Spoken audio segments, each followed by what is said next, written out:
2. Y ya están en vivo. Bueno, hola a... ¿Sí? ¿Se escucha? ¿Se escucha? Ah, sí, ¿no? Sí. Bueno, hola a todas, todos. Muchas gracias por estar acá.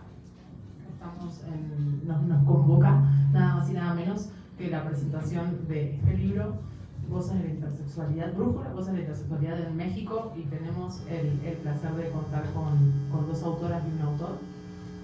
Primero que nada quiero agradecerles muchísimo a Eva, a Hanna y Laura Inter por hacerme parte de este evento que me emociona mucho. Somos Voces por el Espacio y por supuesto la presencia de Carlos también acá. Y lo que me gustaría empezar haciendo es contando brevemente, no el libro porque mi idea es no spoilearlo, sino algo que describe el libro y que Eva, Hanna y Laura Inter nos plantean un poquito en la introducción de este texto. Y el libro tiene 3 momentos, y cuando hablo de 3 momentos no me refiero a una linealidad temporal, no hay una organización espacial porque no puede estar todo junto, pero no es una temporalidad lineal. Estos 3 momentos se potencian. El primero de ellos tiene que ver con la descripción, con la historia de la intersexualidad, con el proyecto Brújula Intersex, que es una organización mexicana fundada por Laura Inter y que convoca a activistas intersex, la primera en Iberoamérica, creo yo. Y en estos textos tenemos los artículos de personas que son parte de Brújula, que han acompañado Brújula y sostenido Brújula, y también nos describen la historia de la intersexualidad, como el texto de Hanna, que la ubica históricamente la noción de intersexualidad. Y eso es un momento, la verdad, increíble del libro para acercarnos a conocer el tema de la intersexualidad y el contexto mexicano. Un segundo momento tiene que ver con personas que han acompañado a activistas intersex, personas intersex, ya sea parejas, familiares, profesionales, y este momento también es increíblemente conmovedor desde el conocimiento que se despliega a través de estas personas y estos saberes. Y un tercer momento es la primera persona, son personas intersex que hablan en primera persona, y esto no es para nada común, como ellas describen en la introducción. En general las personas intersex son habladas por alguien más, y acá tenemos a las protagonistas de la historia, a los protagonistas de la historia, y esa producción de conocimiento de las personas intersex se despliega en este momento del libro.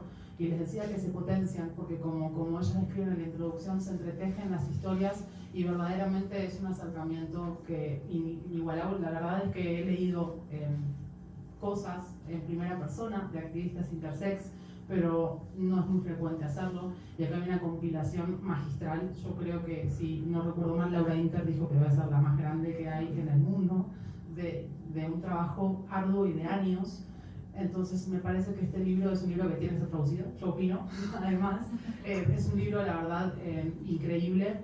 Y hay algo muy importante que destacar, y es que, de vuelta, en esa idea de las personas intersex son habladas por, no recuperamos el conocimiento de las personas intersex. Y acá el libro pone en un primer plano la producción de conocimiento desde el activismo intersex. Entonces, la verdad, es un acercamiento que yo creo imperdible.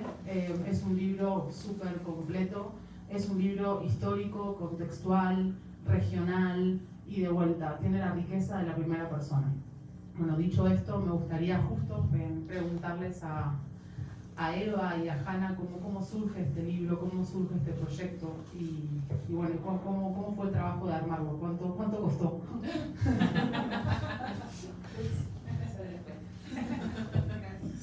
Muchas gracias, Lu. Pues costó mucho tiempo, mucho esfuerzo, gracias. Mucho tiempo y muchísimo esfuerzo, porque efectivamente, como Lu dice, pues las personas intersex siempre son habladas, ¿no?, por alguien más. Y yo les cuento un poquito mi relación con Brújula, con el libro, mi papel en el libro, porque pues no quisiera dejar pasar que este libro se construyó poco poco a poco, conforme las mismas personas fueron encontrando en Brújula un espacio para hablar, a partir de que Laura Inter compartió su historia en redes sociales, fueron llegando pues otras personas que se identificaban con esa historia y que tenían muchas preguntas, ¿no? Que no sabían en realidad estas personas pues qué era lo que les había pasado. Solamente algunas tenían esas cicatrices en el cuerpo y pues a partir de esas preguntas que son vitales es que las personas se acercaron a Brújula, ¿no? Mi trabajo en Brújula fue a partir de una invitación que recibí de Laura Inter. Ella abrió el proyecto en el 2013 y más o menos en el 2014 fue que existió una llamada del Hospital Infantil Pediátrico Federico Gómez a la Comisión de Derechos Humanos de la Ciudad de México. Y a partir de esa llamada, que era una consulta que se tenía que hacer, el hospital decide convocar una asesoría. Y dentro del equipo asesor me convocan a mí. Entonces organizamos una asesoría en el hospital junto con la Comisión de Derechos Humanos, y cuando eso sale en una nota publicada en redes sociales, es que Laura la lee y me escribe por Messenger y me dice, ¿quién eres tú y por qué te interesa este tema?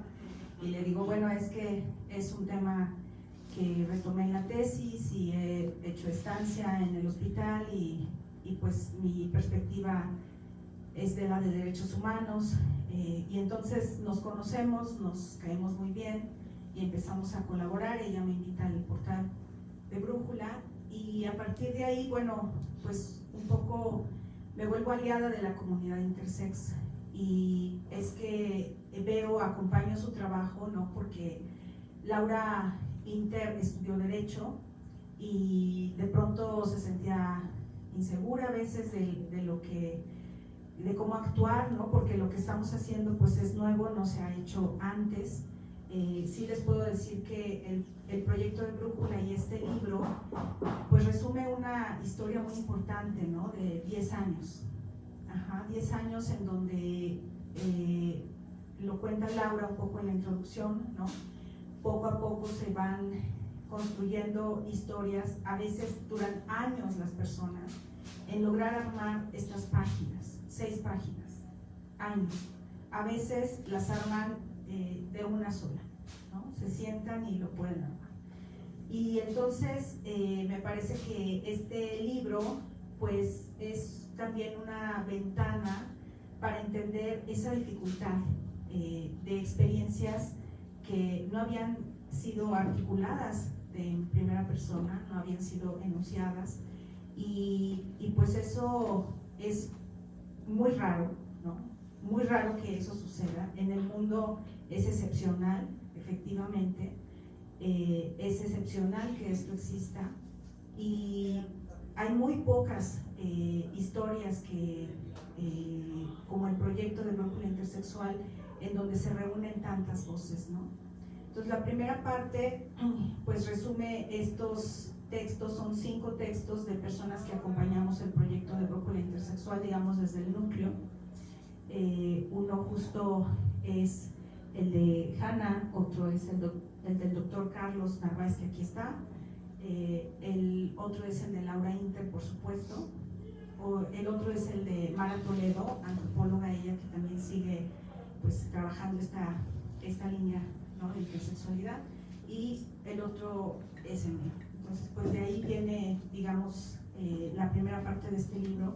¿Y cómo se construye el libro? Bueno, además de todo lo que les estoy contando, que es el esfuerzo enorme que implica que cada persona construya su texto, ¿no? Y ya después, cuando vimos que había bastantes, decidimos hacer el libro para que circulara de una manera diferente, porque todas las historias están en el portal de Brújula y se pueden leer. De hecho, el libro también tiene libre acceso en bajar con el código QR, pueden bajar todo lo que está en el libro. Lo que estamos ahora promoviendo pues es el libro en papel, ¿no? Que es muy bonito y que está o sea, es un libro muy amoroso, digo yo, ¿no? Desde la portada y todo que fue construido pues con personas, por ejemplo, con personas que no quisieron dar una historia, pero por ejemplo, esta chica borda genial, y pues decidió dar los bordados para la portada, ¿no? Y así, o sea, poco a poco cada quien fue poniendo, ¿no? Y así se construyó el libro, ¿no? Ya en cuestión de tiempo, pues pueden imaginar el trabajo enorme. No fue un libro proyectado, sino fue un libro que cuando vimos el trabajo ya reunido, decidimos llevarlo a este formato, ¿no? Eso es lo que puedo decir hasta el momento. Gracias. A mí me encanta, buenas noches, me encanta poder estar presentándoles este libro. Definitivamente fue un esfuerzo que sí nos tomó años, años en muchos sentidos, ¿no? Años en que las historias llegasen a tener esa madurez para poder estar presentadas en el libro. Y madurez me refiero en el sentido de las personas que tuvieron esa madurez para poder decir, esta es la historia, poder articular con palabras, poder cruzar ese puente que está entre la experiencia de lo que no se puede decir, porque no sabes qué exactamente qué te pasó, y cuando puedes articular lo que te pasó, no sabes cómo describirlo, de forma que otros puedan entender lo que se sintió. Es decir, hay un puente allí entre lo que se vive y lo que se puede relatar, de lo que se puede dar cuenta, y creo que esa parte desde la que también se refiere Eva cuando dice que se tomaron años. También este es un libro que se empezó a escribir desde antes de la pandemia, se siguió trabajando en él durante la pandemia. Es un libro que además debió haber estado también desde hace muchísimo tiempo, y no por otra cosa, sino porque creo que mucha gente tenía mucho interés sobre el tema. Mucha gente quería saber de qué trataba la intersexualidad, y creo que el hecho de que por primera vez las personas pudiesen dar cuenta de su propia historia y ponerlo, publicarlo de esta manera, es muy significativo en muchos sentidos. Es significativo para las propias personas porque es un acto también de reivindicación de lo que han atravesado, del dolor, de las dudas, de la incertidumbre. Creo que todo eso ha sido también un proceso de sanación, un proceso terapéutico muy importante que no hay que escatimar. Y la verdad es que creo que es un libro que yo, en lo personal, hubiera querido abarcar a muchísimas más aristas de las que decidimos finalmente abordar, porque en realidad el tema da para mucho, en el sentido de que hay muchas cosas que uno de pronto siente la necesidad de compartir al momento de que va cobrando conciencia de las implicaciones de la historia propia. Es decir, cuando también vas más allá de darte cuenta que es algo que te pasa como individuo y comienzas a percatarte de que es una experiencia que compartes en colectivo. Es una experiencia que no te sucedió porque fuese como decía Mauro Cabral en Interdicciones, ¿no? Una cuestión, una maldición del cielo, y bueno, ya lo vivo y lo tengo que soportar en silencio. No, o sea, cuando te das cuenta que es algo que le pasó a varias otras personas como a ti, personas que a lo mejor no te imaginaste que podían existir, pero que existen, y que gracias al portal de Brújula Intersexual pudiste encontrar elementos en común. O sea, esto creo que es además un elemento político muy importante, y que de pronto uno no se da cuenta de eso. O sea, uno no va con la intención de decir, sí, vamos a activar políticamente. No, o sea, uno va con la intención de darle sentido a lo que le pasó a uno. Y de pronto te das cuenta que varias otras personas como tú llevan consigo una serie de emociones que están también tratando de articular. Y es algo en sí mismo, por un lado es una alegría porque dices, wow, no soy la única persona. O sea, como que de pronto sientes que se te abre un mundo, que se te vuelve a abrir el mundo tal vez, ¿no? Y por otro lado, comienzas efectivamente a poder nombrar esas emociones, a poder nombrar las experiencias. Ahí es cuando surge lo político, creo yo, o sea, en esa parte, en esa conexión entre varios. Entonces, bueno, a mí me encanta que estemos en este momento y en los otros momentos que hemos tenido la posibilidad de hablar sobre el texto.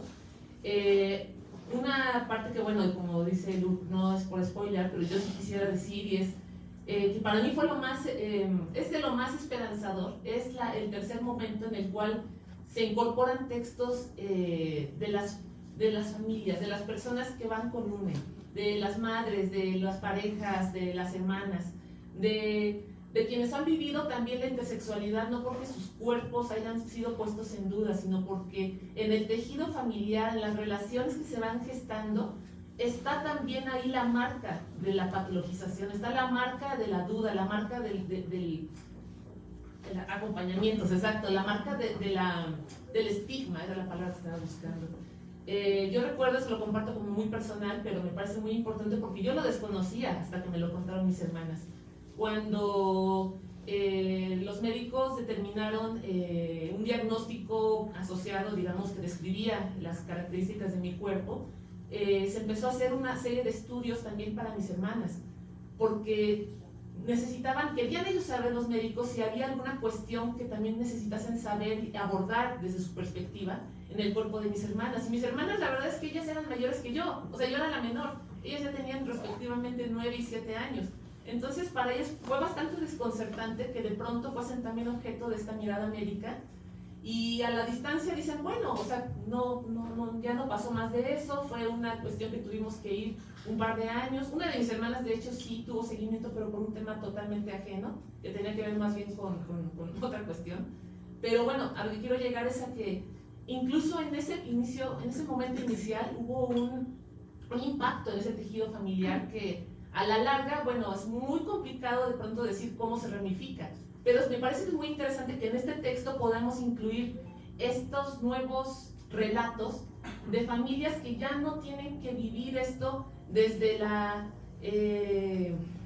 aislamiento, desde el no saber qué está sucediendo y desde el decir, es que encontré una comunidad, encontré una página donde encontré esta información que pues me hace pensar que quizás lo que me están diciendo en el espacio médico no es la única cuestión a tomar en consideración. A mí me parece que eso es muy esperanzador porque además también nos permite ver cómo hay infancias que están creciendo en este momento con la posibilidad de tener la salvaguarda de sus derechos, de poder decidir en un futuro sobre sí mismas, de no tener que ver vulnerado su cuerpo en este momento. Y bueno, creo que para mí eso es un acto también reivindicativo en lo colectivo, si bien a una ya este derecho ya nunca lo pudo tener en su momento, el hecho de que haya infancias que están creciendo ahora ya bajo esta posibilidad, para mí es espectacular. Y lo menciono como el highlight para que se interesen y compren el libro. No, porque sí quiero también ser muy brutalmente honesta. Y la verdad es que muchas de las historias personales de los adultos, las personas adultas que escribimos nuestros testimonios, pueden no necesariamente ser lectura ligera. Al contrario, son textos duros, porque es una experiencia dura. O sea, no hay mucho ahí que dorarle la píldora. Entonces, menciono esto porque creo que más allá de la dureza de esos testimonios, estamos hablando de que hay un giro, que se está dando un cambio a nivel cultural, derivado de este encuentro, de las posibilidades que abrió un encuentro, una página de Facebook. O sea, imagínate, todo lo que propició una página de, claro, digo, no vamos a decir así de sencillo, pero claro que eso ha sido importante. O sea, ese esfuerzo que hizo Laura por decir, bueno, a ver, y estamos aquí. Entonces, bueno, eso. Buenas noches, hola. Sobre el costo del libro. Bueno, es interesante el costo del libro. Costó, en especial para las compiladoras, Eva Alcántara y Laura Inter, pues muchas noches sin dormir, la coerción del grupo, algunas ocasiones un poquito de estrés y presión, precisamente por la intensidad del trabajo, el número de personas que aportaron sus historias, costó mucho. Ahora, es muy diferente, o percibo como muy diferente, cuánto costó el libro en cuanto a trabajo, interés, gracias a que se pagó el costo del trabajo, el costo de colectividad, el costo de compilar, por la motivación. Es decir, el costo del libro se llevó a cabo acerca del interés, las voces de las personas que aportaron textos, las voces de las personas que tomaron el momento de la valentía un momento de valentía para poder realizar el compartir unas líneas, un texto, pero más bien lo que nos compartieron son pedazos de su vida y pedazos de su vida difíciles, importantes o tan trascendentes que les ubican en un momento decisivo. Ahora bien, por lo tanto yo digo que este libro, además de costo, lo que tiene es mucho valor en todos los sentidos de la palabra. Valor de la persona para sentir, valentía y ser tan generosa de compartir con el mundo su vida en un libro. Entonces es un libro muy valioso. ¿Qué encuentro? Y me siento muy afortunado y feliz de haber participado, de estar participando en el núcleo de Brújula Intersexual, de haber sido invitado a esta parte de la escritura. Y sí, efectivamente, está la parte del núcleo de los abordajes antropológicos, psicológicos, psicoanalíticos, de activismo, en esta primera parte. Sin embargo, la siguiente parte, en la que yo digo que está llena de vida, es un libro que tiene vida, no me parece un libro objeto muerto, parecería un libro vivo que está aportando experiencias de vida de personas vivas al mundo. Y la tercera parte que describía Hannah, precisamente en el aporte de las otras compañías, madres, hermanas, parejas, forma parte de lo que debería de ser en la vida cotidiana del abordaje clínico de las personas con cuerpos intersexuales. ¿A qué me refiero? Que no es quién va a decidir por ellos, como actualmente tenemos en el modelo médico, sino más bien quién acompaña, quién habla y quién trata de compartir esas decisiones con ellos.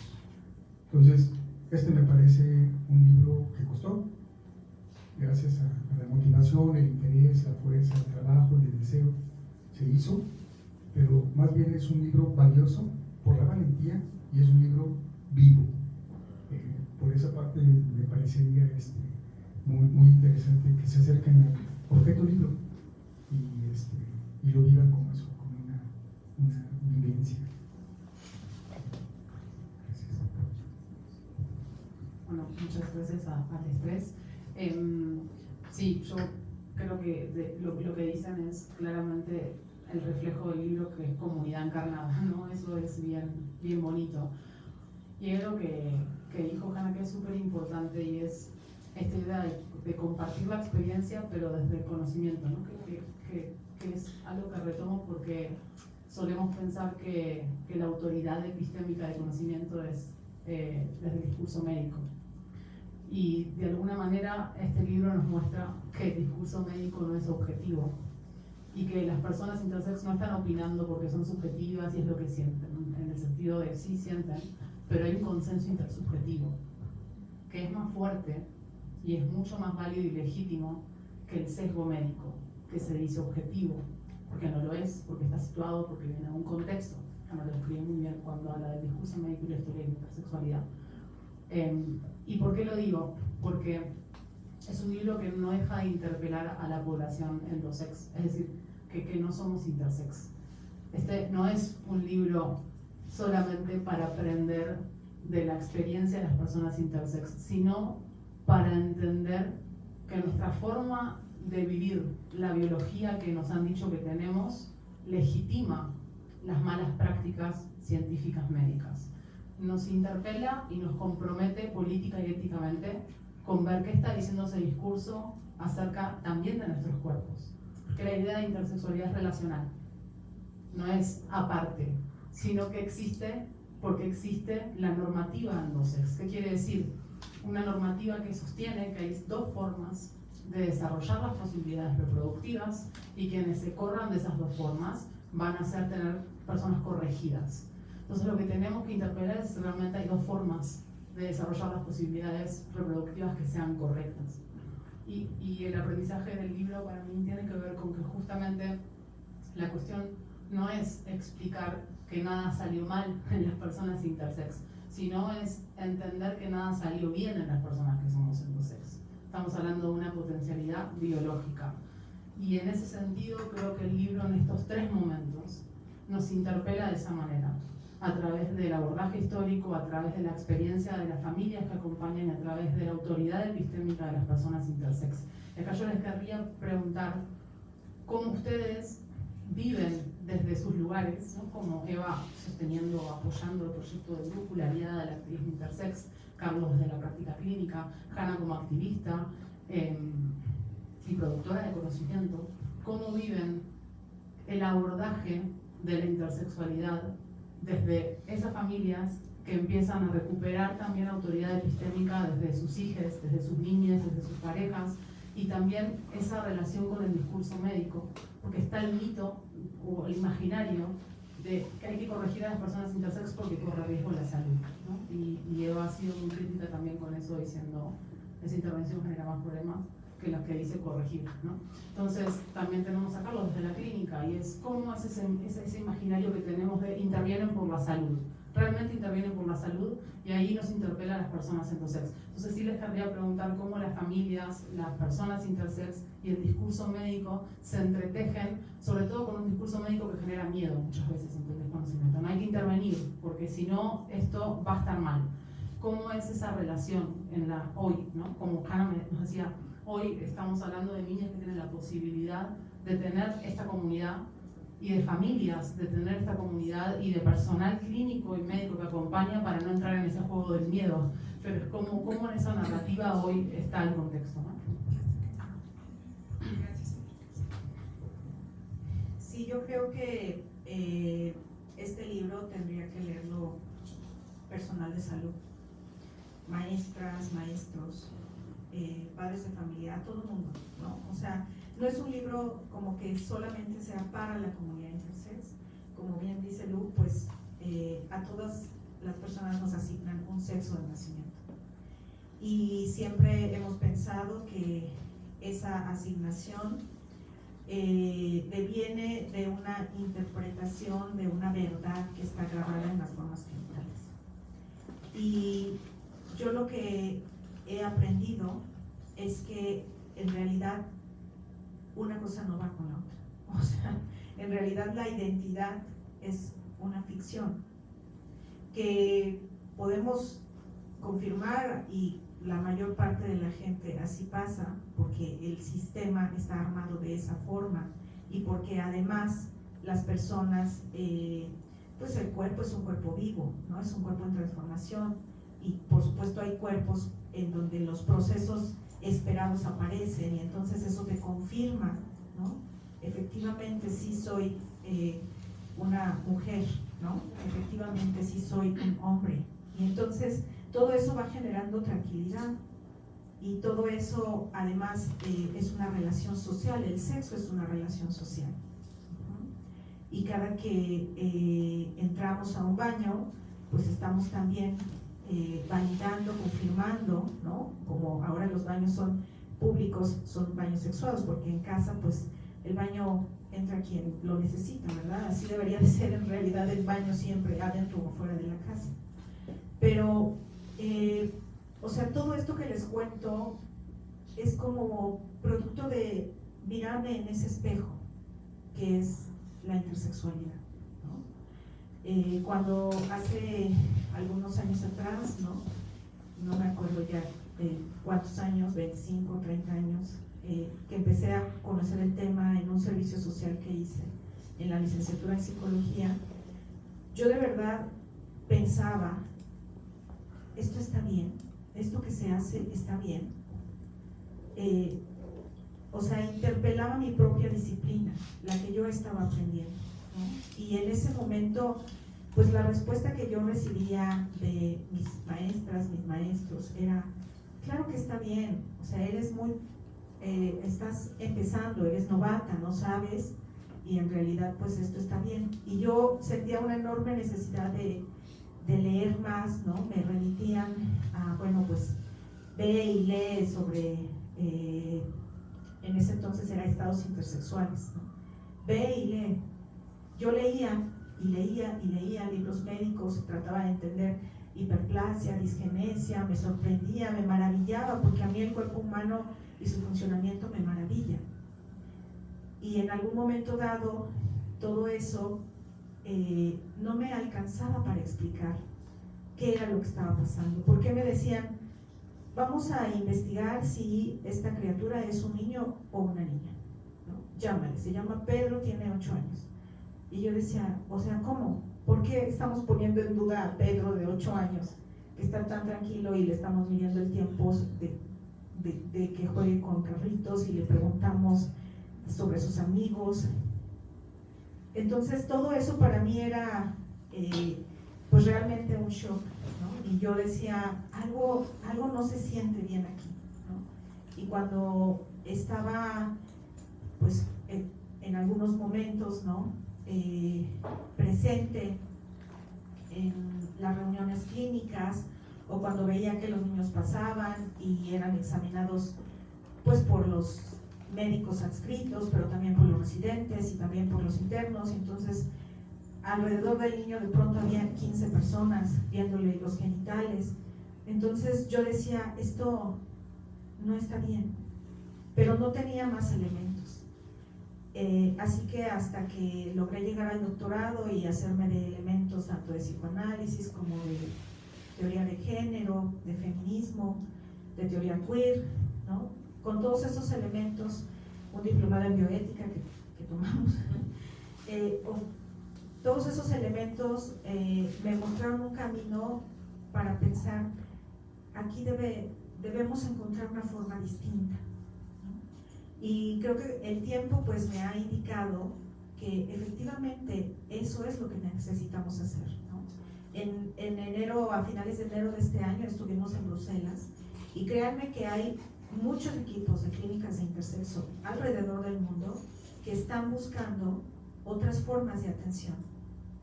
No es México el único país, y yo aplaudo mucho a los profesionistas en la salud que se atreven pues acercarse a estas historias, ¿no? Porque si yo logré en el doctorado acercarme a estas historias y a estas situaciones, no a estas, porque en realidad estas fueron después, pero a conocer un poco más de cerca de qué se trataba, fue porque encontré a un equipo médico sensible que estaba a punto de jubilarse y que me dijo, yo también tengo una duda de si esto que hemos estado haciendo es lo mejor.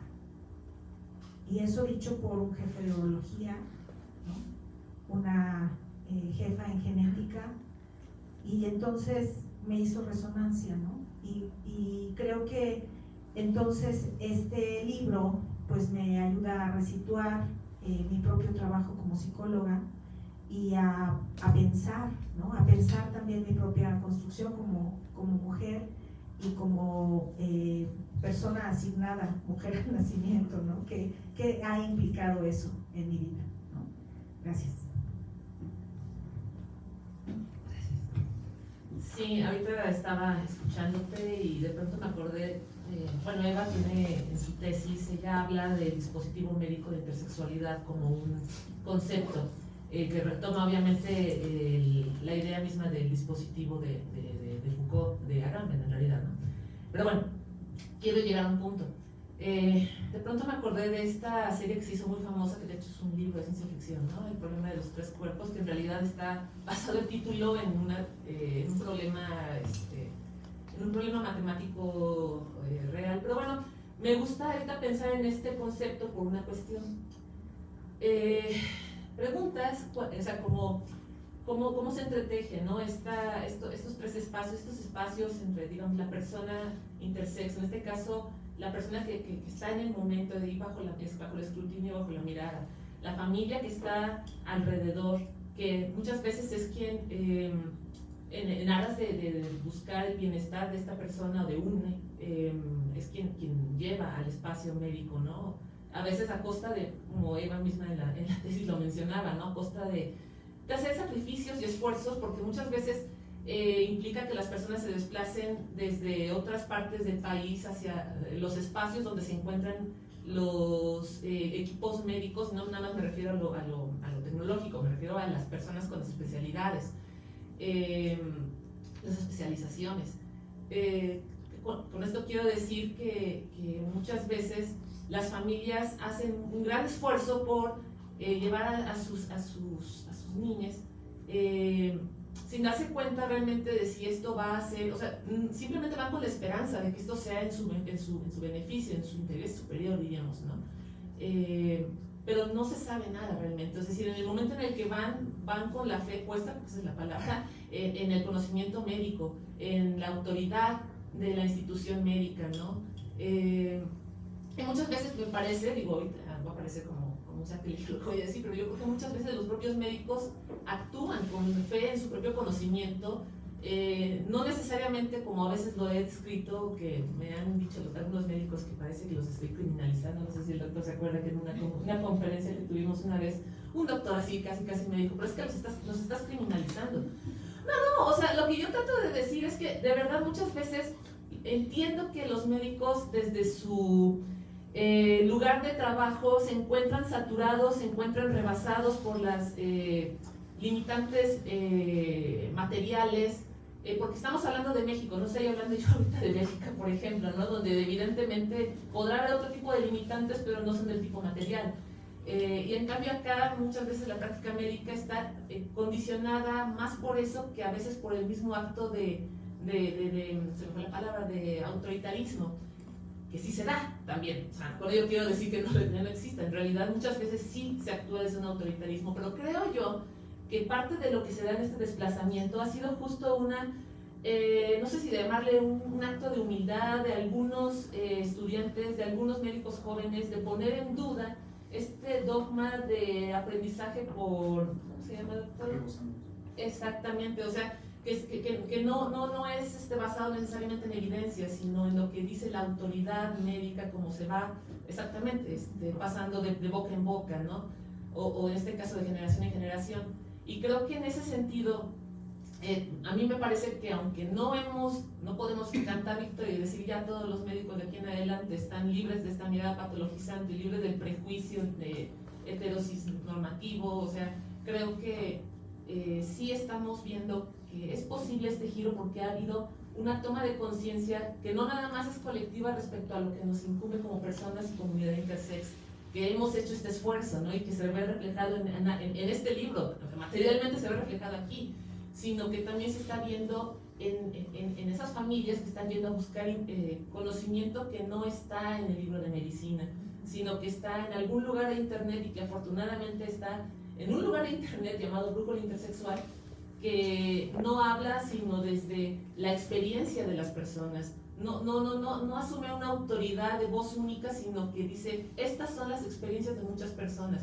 No es posible que digamos, no, es que son algunas personas que están enojadas. No, tenemos muchas experiencias con una diversidad también desde quien le tocó ir a un centro médico de gran especialidad, como quien le tocó ir a un lugar con muchas limitantes, de que tenían que pagar por el servicio médico, de que tenía que pagar por el transporte. O sea, lo que trato de decir es que el valor del trabajo de Brújula ha sido precisamente poner al alcance de muchas personas que no sabían que existía esto y que no sabían que esto le podía tocar a su propia familia, este conocimiento alternativo que les permite poner bajo la tela de duda, o sea, más bien se pueden poner en duda lo que se maneja en el espacio clínico, y que me parece que es muy bueno porque más allá de que de pronto puedan darse desencuentros entre médico y paciente, o en este caso médico y familia, permite que haya alternativas, en este caso, para las niñezas. Y bueno, básicamente eso. O sea, sí, a mí me parece que es muy importante destacar que el hecho de poder darle a la familia esa posibilidad de salir de ese juego del miedo, por eso es que entré con ese tema de los tres cuerpos, porque digo, pareciera que para resolver el tema de los tres cuerpos era necesario desaparecer el cuerpo intersexuado, ¿no? O sea, en ese sentido. Por eso lo pensé como una metáfora, no era otra cosa, por lo cual traje a colación ese título, porque me pareció que era apropiado para describir lo que ocurría o lo que ocurrió en algunos casos, como el que yo puedo dar testimonio, en el espacio médico, ¿no? Para que pudiese resolverse el problema tenía que desaparecer uno. poder compartir esto ahora, es posible pensar que no, si ese tenía que ser la solución, entonces no era una solución. ¿Cómo es que la atención o el intento de atención del médico clínico aporta algo a las personas con variaciones corporales y sexuales? Pues lo que tenemos en mucha evidencia en las historias, en los expedientes clínicos, en la plática con algunas personas y quienes han solicitado atención, no es muy favorable lo que ha ofertado la medicina alópata, positivista, basada en la ciencia médica, con una corte también basado en lo que es la evidencia científica, que es nuestra medicina contemporánea, nuestra medicina actual. Al parecer, lo que tenemos en resultados no es muy favorable. Entonces, la historia de la medicina en cuanto a sus logros, pues siempre ha tenido muchos cuestionamientos, dependiendo de la parte de donde nace o en qué se basa. En algún momento de la historia se basó en las creencias religiosas, en otros momentos, poco a poco, se le fue agregando lo que le da base como algo parecido al conocimiento científico, y actualmente, pues no solo es el conocimiento científico, sino también la estadística, también el involucro de las ciencias sociales y hasta las ciencias políticas. Sin embargo, todo eso requiere mucho que se le quite la gran capacidad y el gran poder que uno ve ahí. Por un lado, tiene el poder de lo que creemos que es la ciencia, lo que más o menos dicen que nos acerca a la verdad. Ahora bien, la verdad no es una cuestión concreta y única. La verdad para cada persona y en cada momento puede ser diferente, o algo que ven como una verdad propia, a diferencia de una verdad que pudiera ser de muchos. Entonces, tal pareciera que el sustento de la medicina parte de ahí, lo que la medicina ve de sí misma y quienes dicen que la apadrinan y quienes dicen que la apoyan. Por otro lado, tenemos a la población, que siempre somos todos, quienes en ocasiones, al tener alguna sensación de dolor o malestar, o algo que los demás nos dicen que puede ser una enfermedad, si me aparece una mancha de cualquier color en la cabeza, de parte me duele, pues es frecuente que acudan a la atención de esta maquinaria que sería la ciencia médica y la medicina, con la posibilidad de determinar que ellos tienen el saber o tienen el supuesto saber, y eso les da mucho poder, nos da todavía pertenece a ellos. Entonces, a eso agregamos la esperanza. Yo tengo la esperanza de que me den alguna solución a mi mancha, a mi sensación de dolor, a lo que tenga, a mi hija, a mi hijo, a lo que esté pasando ante cualquier enfermedad. Le doy mi confianza y le doy la fe. O sea, prácticamente le estoy otorgando un gran poder a la sensación de poder que ya siento que tengo siendo perteneciente al equipo de la medicina contemporánea.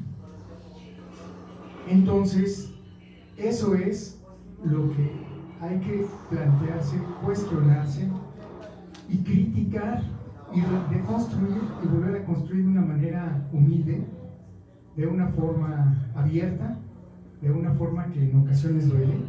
O sea, he sido testigo de la manifestación auténtica, incontrolable y ¿cómo decirlo?, que lo que desarrolla es empatía, de personas escribiendo, de personas hablando, de algunos testimonios que no están aquí, sino que se dieron en el consultorio, que necesitaron de una mayor privacidad y que tal vez aún no encuentran el valor, la compañía o el momento para ser compartidos de esa forma.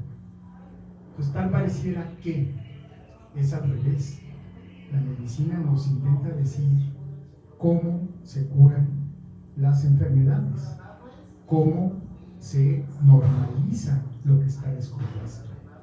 Sí, tiene una parte muy importante de prevención, de corrección y demás, pero las personas con variaciones en la corporalidad intersex, sus testimonios, sus cuestionamientos, su organización, su compañía, han tomado tal fuerza que se han modificado inclusive algunas cuestiones en la atención médica en general. Uno, por ejemplo, de la evolución de lo que se llamó hermafroditismo, a la evolución de lo que de pronto a principios del siglo pasado se llamó trastornos del desarrollo sexual, a el intento de contribuir o de hablar de tratamiento sobre tratar de consensuar, consenso de Chicago 2006.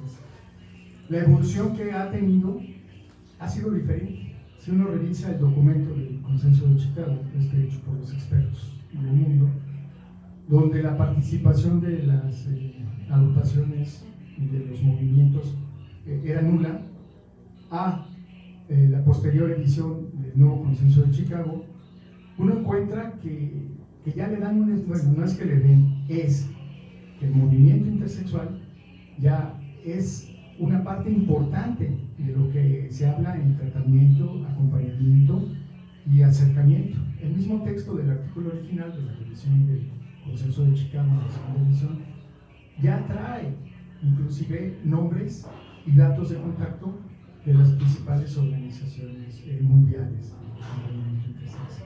Entonces, creo que esa es parte de la solución. Una es que el mismo movimiento y las personas están obligando a que cambiemos el paradigma o los paradigmas de atención médica y posiblemente en sí la medicina.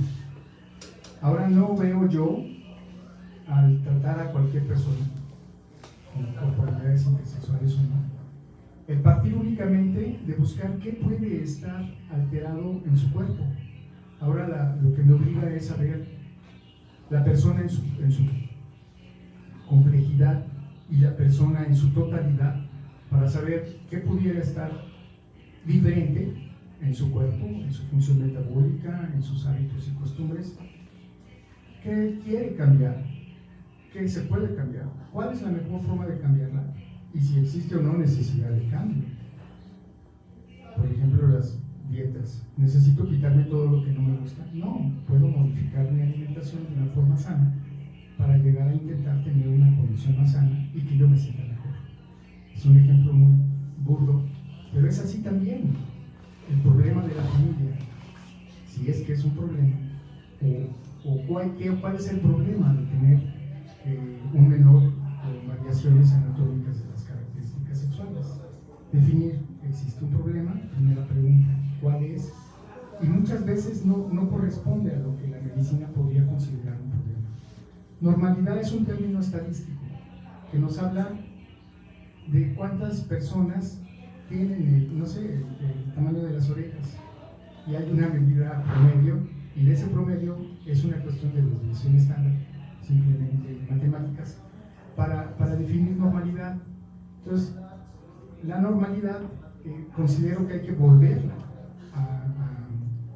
a replantear en el mundo de la medicina, porque tal parecería que la diversidad de lo que sea que exista en el cuerpo humano, en las funciones metabólicas, en cualquier parte, es difícil establecerlo por simplemente una variante matemática.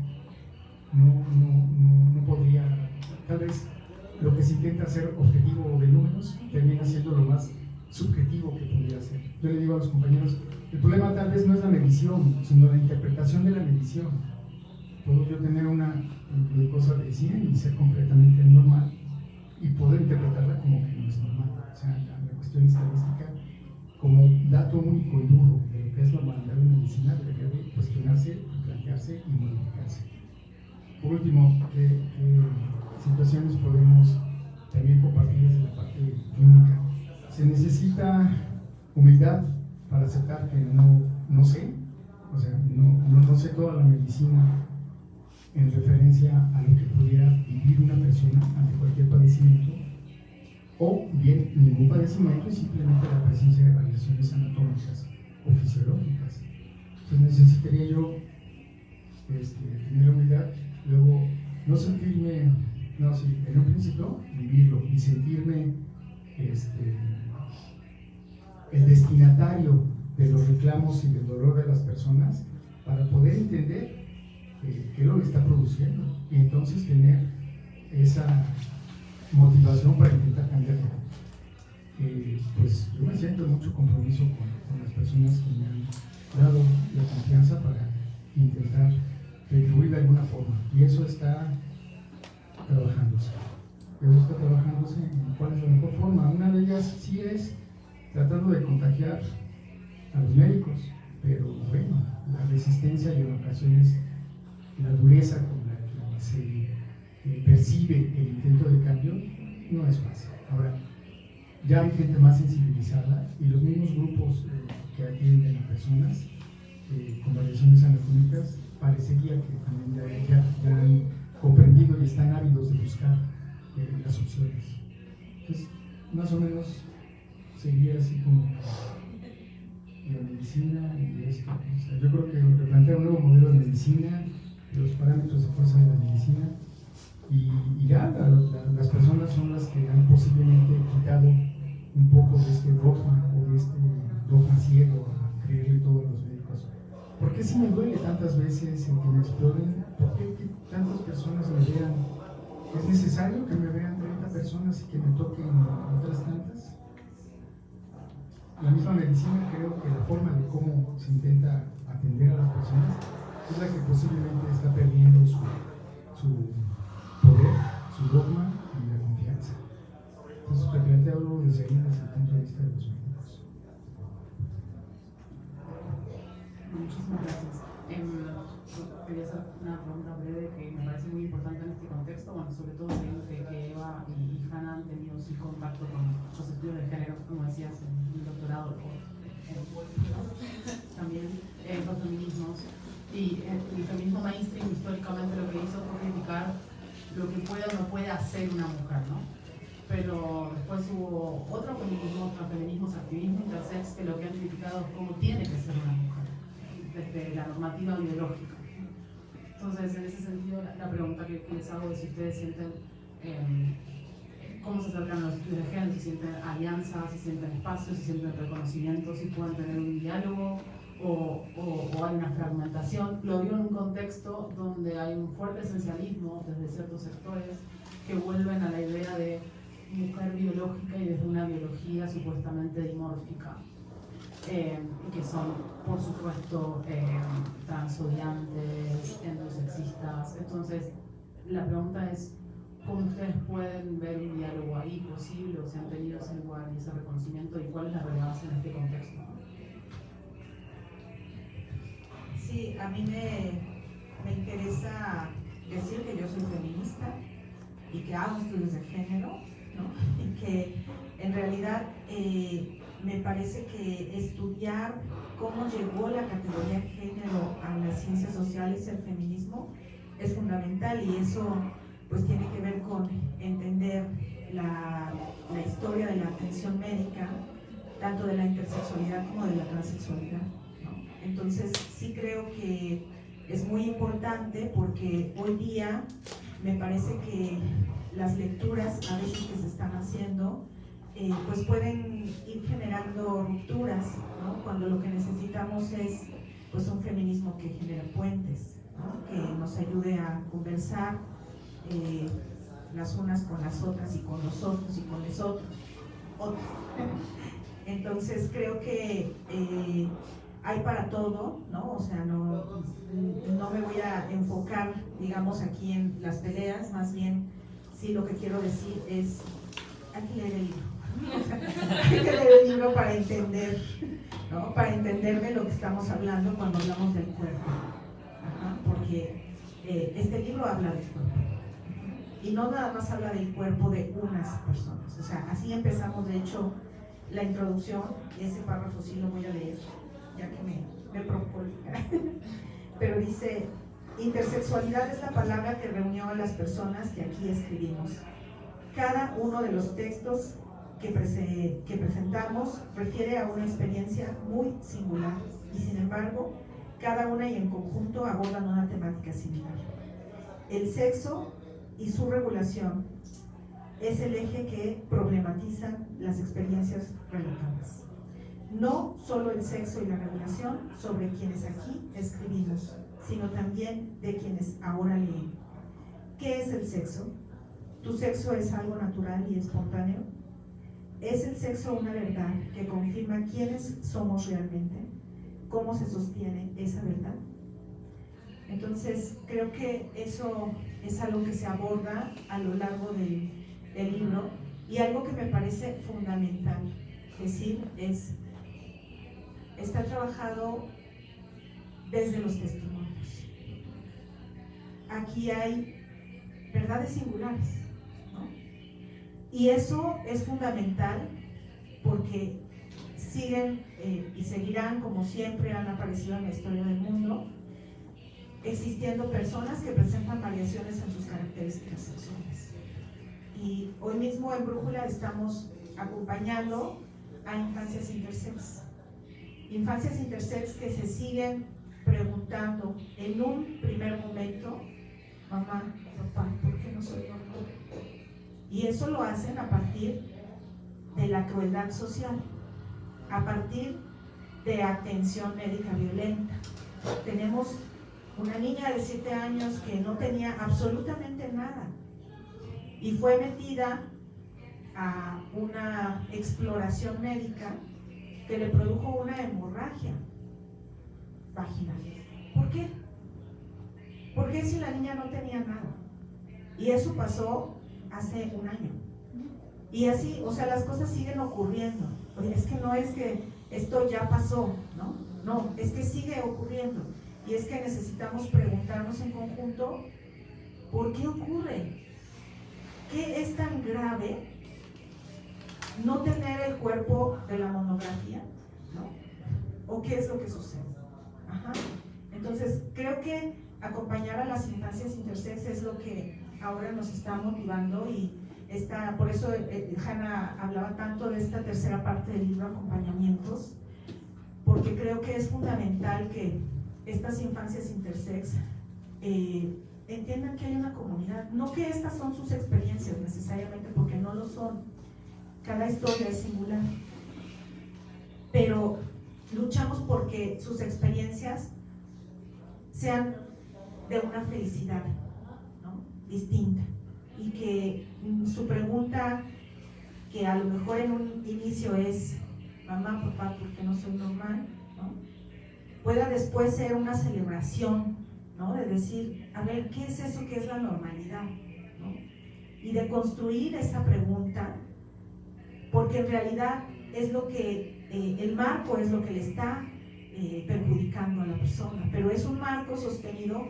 por prácticas de violencia médica y prácticas de crueldad social, ¿no? Entonces, creo que sí es importantísimo para nosotras en Brújula continuar con este trabajo, porque es un trabajo que está hoy día. Entonces, todo ese feminismo que no está entendiendo de qué habla, haría muy bien en leer este libro. Está incluso gratuito en internet. Bueno, yo la verdad es que no me quería extender mucho, igual por cuestiones de tiempo, pero a mí me parece que es una pregunta muy provocadora. Y yo tendría quizás aquí dos comentarios muy puntuales. Uno es el comentario que hace Morgan Holmes, una académica intersex canadiense, que dice que todas las personas, todas las infancias son atravesadas por el género a través de las prácticas por las que son generizadas. Pero en el caso particular de las personas intersexuales se hace muy explícita esa manera de generización, digamos, de esa manera, de una manera muy cruenta. Entonces aquí creo que la pregunta que ella se hace es ¿por qué yo tengo que atravesar ciertas experiencias para poder pasar por la vida como si yo fuese una mujer común y corriente, cuando una mujer común y corriente jamás tendría que pasar por las experiencias que paso yo? Entonces yo creo que por ahí es una pregunta muy importante que se tendría que plantear a ciertas formas en que se manejan los feminismos. Pero así, muy puntualmente, creo yo que es creo que, como dice Eva al mencionar el párrafo, creo que el problema con la intersexualidad y el feminismo no es que haya necesariamente un divorcio a priori, sino que creo que como cuestiona uno de los dogmas más esenciales desde los que se fundó los cuestionamientos hacia el género desde el feminismo, y uno que no se ha querido todavía derribar, a pesar de tantos años de estar cuestionándolo, de estar estudiándolo. Creo que ahí es más bien la resistencia que puede encontrarse desde ciertos feminismos a aceptar los cuestionamientos que está haciendo las experiencias de vida de las personas intersexuales, todavía más, incluso desde un aspecto interseccional, cuando tomas en cuenta las experiencias que se dan desde el sur global. Y el mejor ejemplo que creo que se está ahorita, podemos hablar, es este. O sea, porque yo te puedo hablar desde aquí, Ciudad de México, desde donde de pronto el sur global no duele tanto, pero cuando te encuentras en otras latitudes de este mismo país, es una realidad donde el género incluso pasa en segundo plano. Entonces yo nada más quería hacer esa observación porque efectivamente creo que hay una cantidad de cuestionamientos que la intersexualidad pone aquí, tanto hacia el feminismo, pero muy en especial me parece a mí hacia la interseccionalidad. Sí, muchísimas gracias al Estrés por la presentación, y tenemos un tiempito para preguntas, así que si quieren que me acerque con el micrófono. Para que se escuche, no, para que se diga esa pregunta. Sí. Bueno, no me preguntas, sino como quieres saber su opinión. Bueno, Sí, de quien sea. ¿Puedo hablar con tu casa?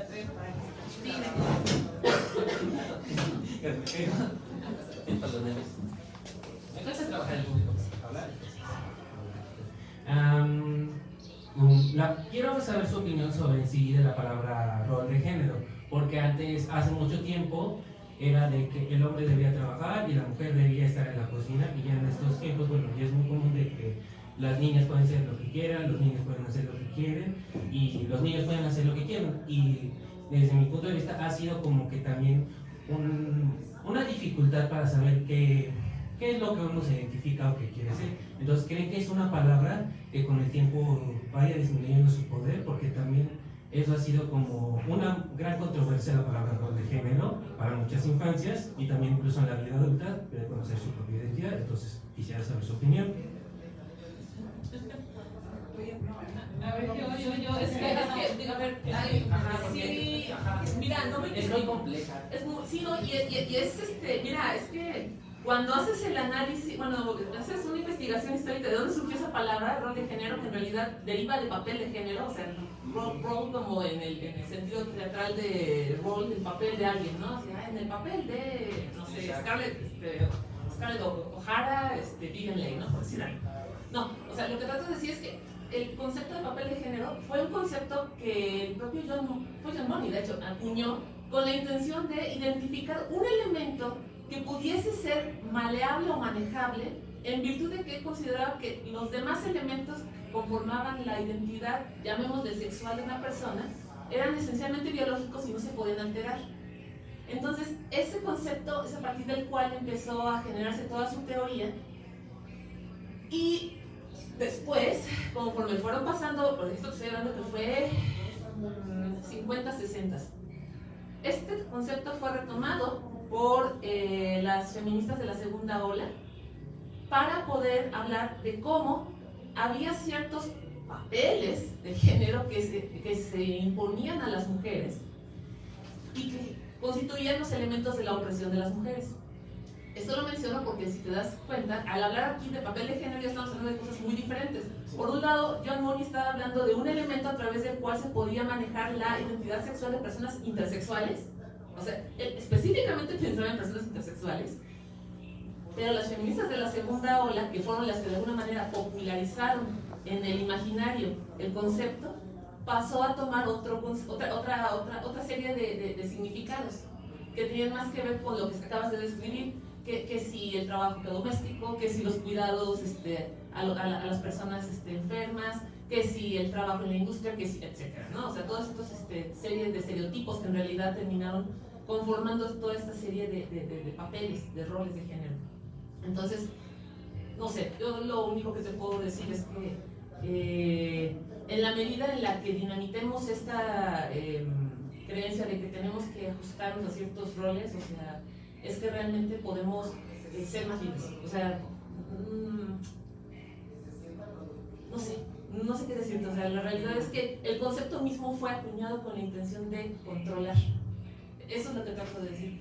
Y creo que las feministas de la segunda ola sí pudieron ver el concepto como algo útil para describir una serie de constructos, porque además estábamos en la época del constructivismo social, cuando se empezó a utilizar ese concepto, para describir todos estos elementos en la cultura.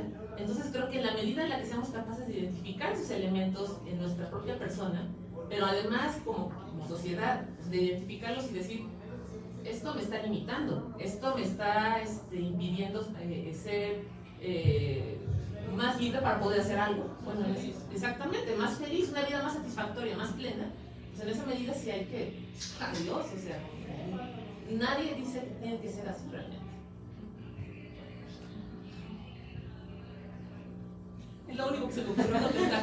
Pero es que además el concepto se me hizo muy interesante porque que lo saques en este contexto es muy interesante porque surgió en medio de toda esta problematización médica y psicológica de la intersexualidad. O sea, siendo John Money uno de los sexólogos que más se ha crucificado a lo largo de los últimos años por una gran cantidad de cuestiones, una de las cuales, y sí tiene toda la razón de ser crucificado, las prácticas poco éticas para poder determinar si sus teorías estaban siendo o no válidas en la práctica que hacían con menores, con personas intersexuales, menores de edad.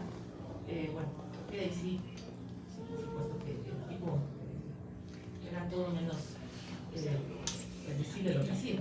Pero digamos que todas estas teorías en su momento pues, fueron vanguardistas y sirvieron para poder explicar una gran cantidad de cuestiones sociales, culturales que parecían dadas por no sé, una cuestión moral, una cuestión cultural, social, divina, no sé. O sea, Y es como decían, como que lo daban. ¿cuál sería el rol de un intersexual?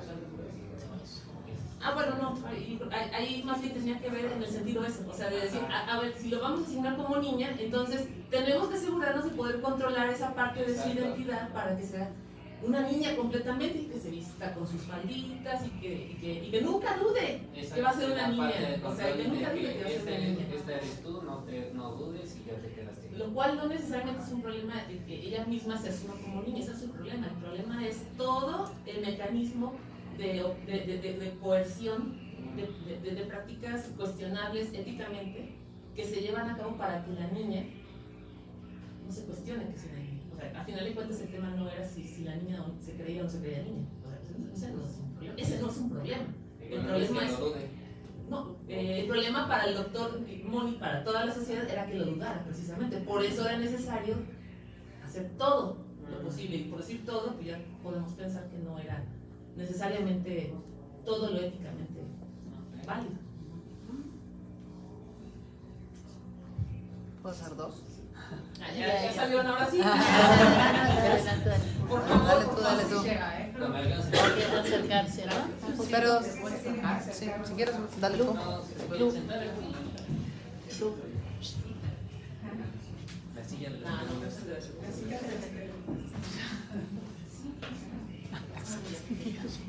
Pues de mi parte, más que preguntas, al contrario, es agradecer.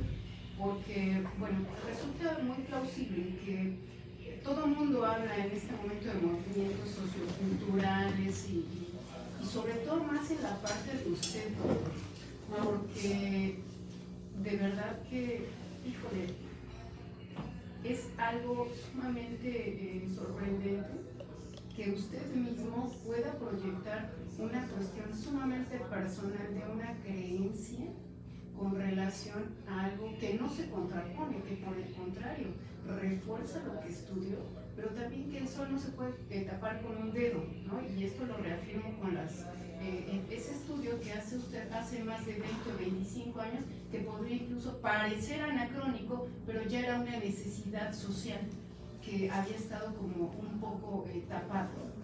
De verdad que es pues algo muy plausible en ese sentido, cuando incluso esto es un parteaguas, en donde hay mucho que aportar en el aspecto legal, porque suena muy laxo el que alguien pueda tener una reasignación sexogenérica que antes tendría que haber sido con todo un constructo del andamiaje social, político y legal, que ahora ya no nos lo piden. Entonces, yo sí me iría solo con una frase en donde resumo esta parte que yo agradezco mucho, el aspecto matemático y que usted hace tan simple como decir que es la norma, ¿no? Algo estadístico, matemático que está preestablecido. Cuando tiene una variación se sale de lo que ya está como estandarizado, el binarismo, y otra vez regreso a los roles de género, a lo que ya tendría que estar dividido en dos. Y ese resumen práctico es: ¿quién no entiende? Bueno, el que observamos, sí detallamos, y simplemente el que aprecia y no entiende lo que ve, pues qué lástima, porque aquella persona que entiende, que describe su sentir personal y que lo transmite, simplemente el que no entiende lo que ve es el quien tiene el error, no soy yo, es el otro. Cuando el otro hace la apertura que usted, doctor, está haciendo desde su disciplina, la verdad es que es un cambio de mundo como usted lo está reforzando. Entonces, simplemente agradecerles a Brújula. Yo no la conocía, en lo personal es una aportación muy grande y felicitarlos. Muchas gracias. Pero creo que sin micro, ¿no? ¿Me escuchan? Sí, porque por está el, grabando. por el streaming. Hola. Bueno, muchas felicidades. Lo leeré con mucho interés. Y tenía dos preguntas. Una es por ignorancia, realmente te acabo de googlear por si estaba a la mano el dato, pero no he visto que exista ninguna legislación en la materia. Tal vez sí existe, yo no lo sé, en México. Entonces, preguntarles si creen que sería útil y qué tipo de legislación, en dado caso, que aborde el tema de, por ejemplo, el abordaje médico de las personas intersex, etc. Entonces, bueno, esa es una pregunta. Y la otra, pues justo desde los feminismos, que somos transincluyentes, etcétera, o quienes nos denominamos incluyentes en el amplio sentido de la palabra, pues ¿qué esperarían también, no? O sea, ¿qué es para ustedes tener personas aliadas que son endosex, que de repente no trabajamos en este tema, como aquí ellas dos, pero que podemos quizás, no sé, amplificar, difundir, apoyarles? ¿Cómo les gustaría? ¿Qué nos pedirían?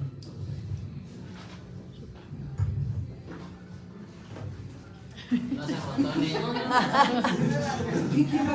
No, es que, bueno, a ver, el tema legal es muy importante, de hecho, y sí creo que es un tema que también hemos dialogado acerca de cómo qué forma tendría que asumir un respaldo legal, normativo, porque, bueno, aquí hay una cuestión muy importante. Creo que de entrada el marco legal como está dado actualmente por las luchas que han logrado nombrar, por ejemplo, orientación sexual, identidad de género, o sea, esos conceptos como parte de la identidad de una persona, creo que en ese sentido yo lo pienso que es suficiente en cuestiones de un marco muy general. Lo que hace falta, y lo hemos comentado mucho, es el abordaje, pero desde la medicina. Y la práctica médica está más regulada por las normas oficiales que por una ley propiamente dicha, ¿no? Entonces creemos que una norma oficial que explícitamente reconozca la diversidad de las variaciones de características sexuales que pueden presentarse en las personas, y que reconozca, por otro lado, la necesidad de ir acorde a los avances en derechos humanos que se han ido gestando a nivel internacional, o sea, integrarlos a la práctica médica de manera formal en esa norma, es lo que podría realmente resguardar esos derechos de los infantes. Claro, no con ello quiero decir que eso sería lo único, creo que hay una gran cantidad de acciones en las que hay leyes secundarias, pero sobre todo en asignar recursos reales, ¿no? O sea, a las instituciones que tendrían que tener a su vez equipos de apoyo para las familias, seguimientos, obviamente sí, una atención médica, pero que no esté centrada en la normalización del cuerpo, sino en el seguimiento a la salud de la persona, porque efectivamente las personas intersexuales tenemos necesidades especiales de atención médica. O sea, no en el sentido de patologizar nuestros cuerpos, sino de que al ser nuestros cuerpos que salen de esa norma, nuevamente retomando el concepto de norma, o sea, norma como una cuestión matemática, que salen de esa norma, sí necesitamos, por ejemplo, atención ginecológica especializada. Por ejemplo, un ejemplo muy burdo, pero que es justamente que estamos hablando de lo que me acabas de decir de esta niña. O sea, una persona adulta, intersex, no le puedes utilizar los mismos instrumentos que utilizas con una mujer adulta cisgénero. Entonces, no puedes. Sí, bueno, también soy cisgénero en ese sentido. Sí, o sea, no puedes, o sea, porque terminarías lastimando su cuerpo de una manera brutal. Si de por sí, muchas veces la práctica ginecológica con mujeres en cisgénero termina siendo una práctica muy brutal, Invasiva y mortífera. no te quiero ni decir lo que pasa, o ha pasado, mejor dicho, con personas adultas intersex. Entonces, eso por un lado. Y eso independientemente de su identidad de género. Por eso te digo que en ese sentido los avances ya de las alianzas en el marco de la comunidad LGBT, sí creo que hay bastante que sobre lo cual se puede ya avanzar, o sea, en ese sentido, ¿no? No es como que hay que reinventar la rueda. Aquí hablo de las famosas intentonas de una ley para reconocer un tercer sexo, una tercera casilla de género, mejor dicho, que ha sido típicamente asociada especialmente con las personas intersexuales, que ha sido incluso algo que se ha hecho en otros países, particularmente Alemania, en especial en Alemania, donde esa casilla depende de un dictamen médico. Al final, la casilla no sirve de nada porque la persona que quisiera perseguir esa casilla es una persona, no serían necesariamente personas intersex. Puede que haya personas intersex que sí quisieran ver reflejada su identidad en una tercera casilla, pero no significa que todas las personas intersex van a ver en esa casilla un beneficio para sí mismas. O sea, y además se vuelve a reincidir en el discurso patologizante. ¿Por qué? Porque requiere de un dictamen médico que el médico diga, sí, esta persona cuenta con una variación de las características sexuales, por lo tanto puede acceder a esa casilla. Entonces significaría que muchas personas que no son intersex y que sí quisieran esa casilla, porque pues, en realidad eso es lo que quieren muchas personas no intersex, muchas personas no binarias en realidad, pues entonces no tiene ningún sentido, o sea, porque no beneficia más que a un muy reducido grupo de personas. Eso por un lado, ¿no? Y además la parte del estigma, que comentábamos también, porque el hecho de que tengamos una sociedad tan binarista todavía, pareciera muy tentador decir, no, pues sí, está bien, o sea, vamos a asignar una casilla social que diga intersex. No, pero a ver, vamos a suponer, así el ejercicio hipotético. En realidad no es tan sencillo porque seguimos viviendo en una sociedad muy binarista. Esa casilla solo va a provocar más violencia, un encarnizamiento al bullying, al acoso que ya se puede estar viviendo en algunas, bueno, que ya se vive en muchos casos, y de lo cual muchas veces el objetivo de la cirugía también ha sido ese, es decir, no, vamos a hacer la cirugía para protegerla de que tenga burlas por parte de la sociedad, de que tiene algo ahí entre sus piernas, o bien de que le está creciendo los senos, porque en este caso una asignación masculina, etcétera, ¿no? Una serie de intervenciones que lo único que hacen es reafirmar esta serie de estereotipos, en este caso corporales.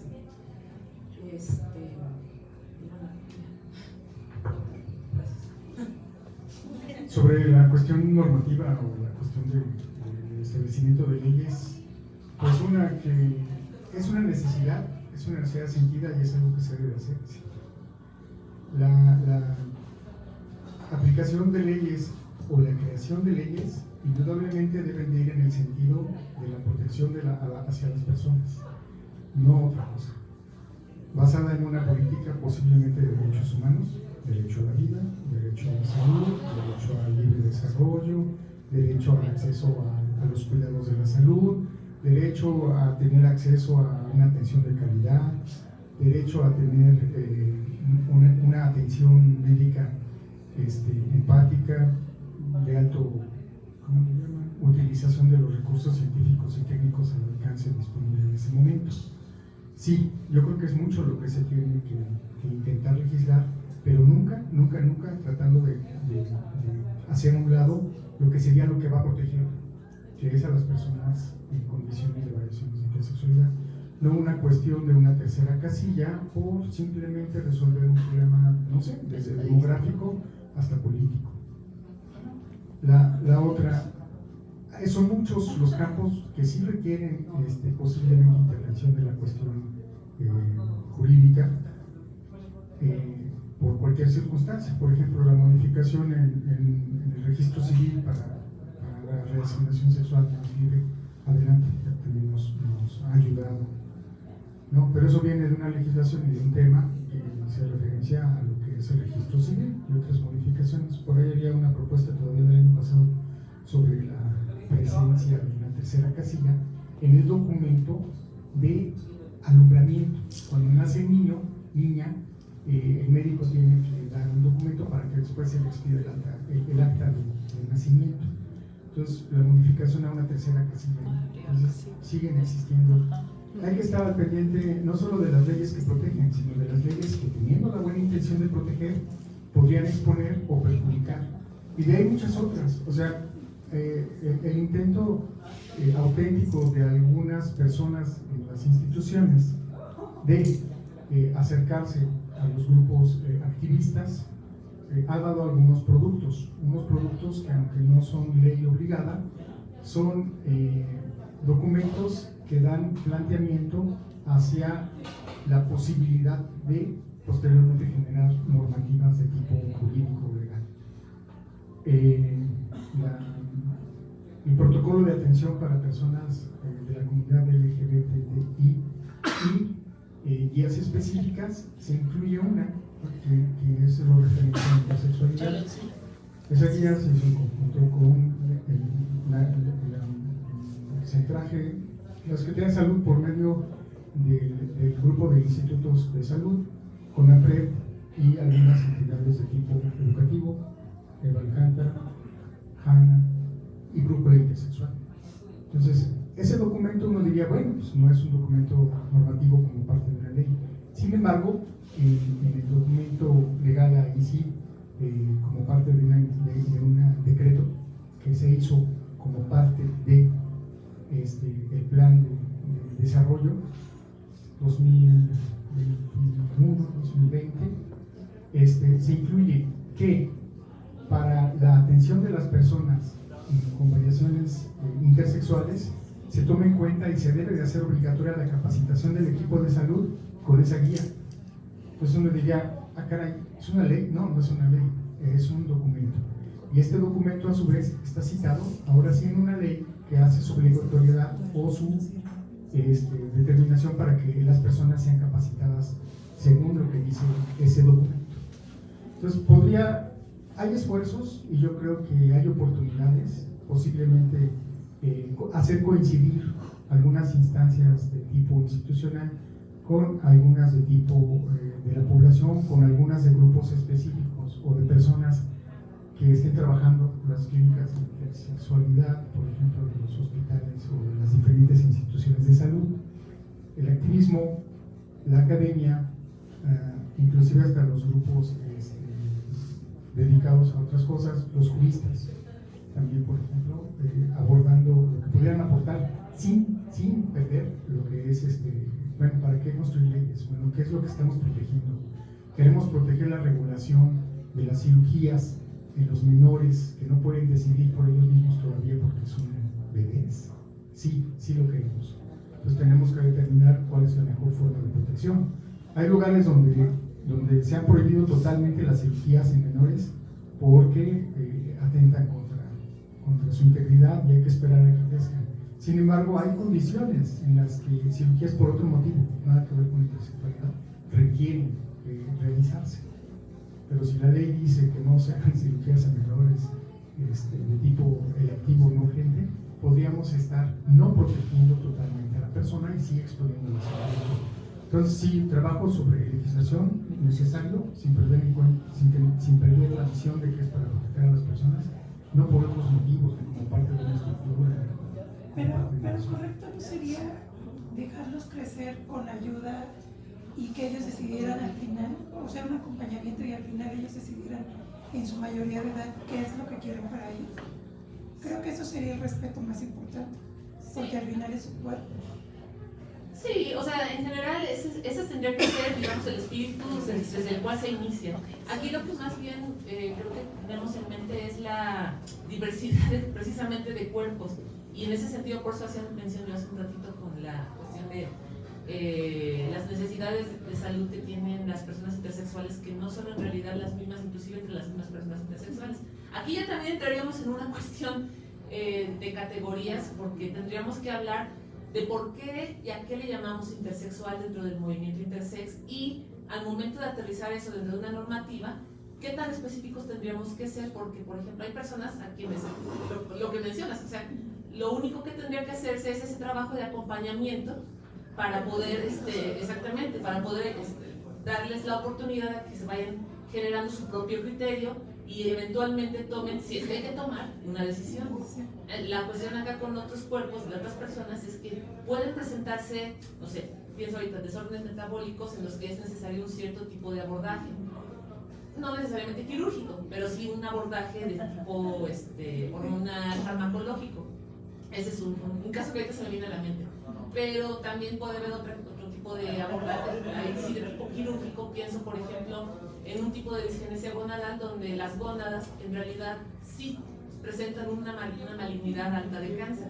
No en casos como, por ejemplo, de la, ¿cómo se llama? De las personas que tienen lo que se conoce como síndrome ovotesticular o hermafroditismo verdadero, donde las gónadas tienen tejido tanto ovárico como testicular, o uno u otro, o ambos. Bueno, el punto es que en esos casos no hay una malignidad real. Entonces allí sí no aplicaría el mismo criterio de cirugía, porque es mejor acompañar a la persona, hacerle en todo caso chequeos anuales para que asegurarse de que su salud esté bien, exacto. Okay. Y de ahí de paso ir pues generando evidencia, porque justo uno de los temas con este tipo de recomendaciones quirúrgicas muchas veces está más acompañado con el juego del miedo, del cáncer en este caso, que de hecho, dicho de paso, es lo que en el caso de mi historia de vida mis padres los atemorizó, el tema del cáncer, sin que realmente hubiese una evidencia de por medio. Que pudiera pasar y desarrollarse. Exactamente. Entonces, bueno, solo era también como acotar eso, porque efectivamente, o sea, el espíritu general de una normatividad así tendría que ser en torno al acompañamiento y siempre en respeto a los tres principios de los derechos humanos de las personas intersex, que es la autonomía corporal, la libre determinación y el consentimiento libre, pleno e informado. Eso, ya me lo sé como libro de texto, pero es que de verdad, o sea, uno tiene que aprendérselos así porque si no los tienes así de claros, eventualmente al momento de generar ese tipo de propuestas se te va. Entonces esos son como los tres ejes. Son los tres ejes. Sí, es muy importante esos tres ejes del libro de texto que menciona Hanna, ¿no?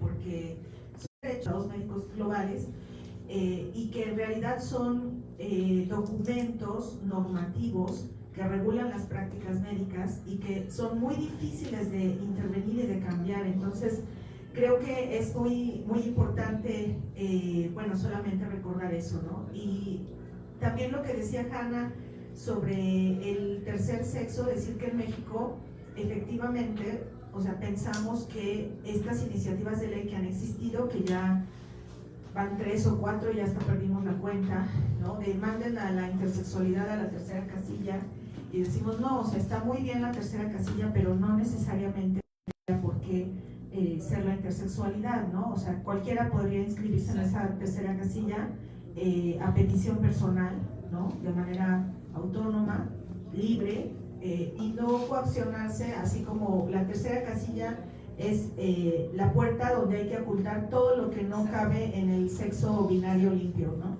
Entonces creo que sí es importante decir eso. Y bueno, pues agradecerles muchísimo su presencia, su atención, la cordialidad que tuvieron hacia esta presentación, y también sobre lo que decían, pues créanme que la solidaridad es esta, ¿no? Y llevar poco a poco esta información a espacios feministas, a espacios de teorías de género, ¿no? A otros movimientos del colectivo LGBT.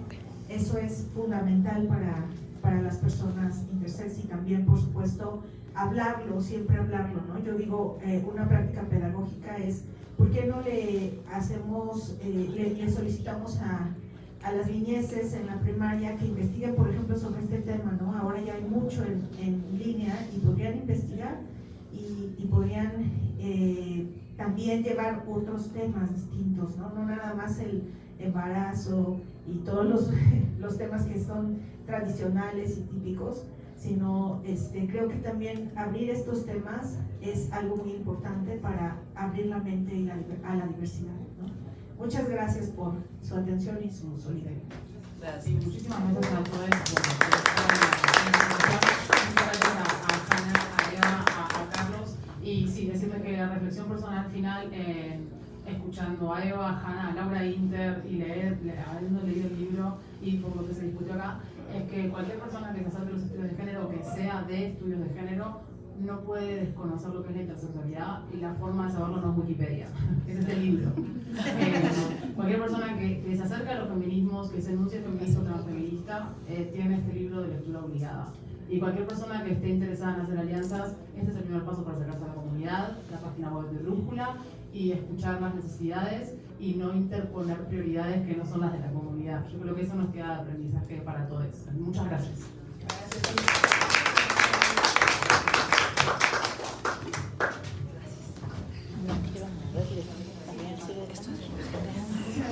¿Esto es de aquí o es tuyo? No, es que no sé. No tengo ni idea.